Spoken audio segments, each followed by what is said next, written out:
Hey guys, welcome to this tutorial of ethical hacking and penetration testing. So in this specific course that I would be teaching, I would be mainly concentrating on Kali Linux. Besides, if you have some prerequisites like basic fundamentals of Linux, or if you know what programming is, or if you have at least done some basic programming stuff like C, or even better, the least easiest programming language that I think would be Python. So even if you have the basics in that, this would be much more easier for you. So before I start with any of this process, I'd like to ask one question, that what is ethical hacking? If you are talking about as to getting into someone's or invading someone's privacy, that is not called as ethical hacking. It's just hacking, and hacking can never be ethical. So hacking means to go ahead and gain someone's personal information, and if you define the term as ethical hacking, then ethical means doing it for the right purpose. But when you are going ahead and invading someone's privacy, that cannot be considered as ethical, no matter what good you are trying to do.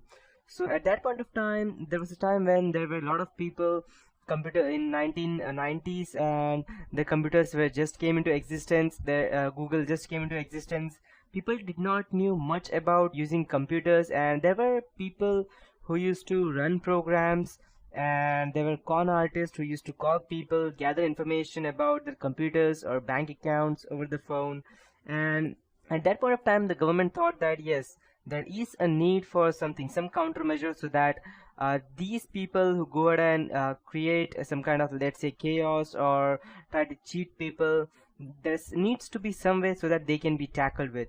So at that point of time, the government came in, this kind of ethical hacking came into existence, and they defined this term as ethical hacking. So to start with, uh, just before I proceed, let me tell you that ethical hacking is not only necessary for, let's say, for your studies, or to go ahead and get some, let's say, to get a job in a company. If you're just doing this for getting a job in a company, then let me tell you that it's not that easy. And even if by the time you see this course may become a bit outdated, because to be in process to gain information about ethical hacking, what I could do in this tutorial is that I can go ahead and give you the latest updates that I have, but this is as for today. And after 1 week, there may be new updates, there may be more zero-day vulnerabilities, and there may be more different kinds of trojans that I won't be able to secure you from now on. So, and just before I proceed, I would like to tell you that this is just for educational purpose only, and anything that would be used for doing malicious purpose, I won't take any responsibilities for that, or even my company.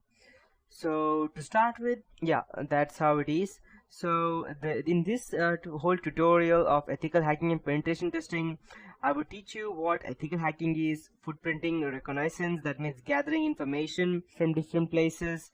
Then we need to go ahead and scan the networks, the IP addresses, the WHOIS, the domain names, and we need to go ahead and get into systems. So getting into a system is far different from what we see in movies. It's not like we can just go ahead, and if you see some movies like, let's say, The Matrix, which was very famous, or if you go ahead and see the Hackers movie, or if you see any movie in which they show that okay, this guy is a hacker, so you can see them that they just go ahead, type some random stuff into computers or cell phones, and yes, it is hacked. But no, in reality, that is far away from different. It's not that interesting that you just go and get some terminals like this, the one I have on my screen, and you just go ahead and type in some stuff, and yes, you can go to hack. No, it does not work like that.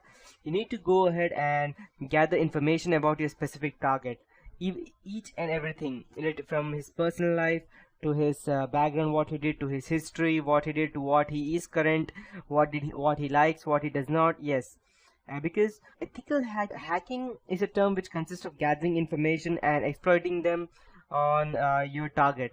But ethical hacking is not only to save yourself or your customer to whom you would go and save from getting, let's say, getting indicted from the specific hacker. It's also about attacking them. So you might be thinking that why do we need to attack someone? If you go ahead and try to penetrate someone else's organization, then it is unethical, right? Yes, that is unethical. But if you get the permission, then it is not. So there are some, not some, I can say that most of the organizations allow penetration testing in their on their firms. The reason being that they need to know that if there are some hackers out there, and so how could they go ahead and save themselves from them?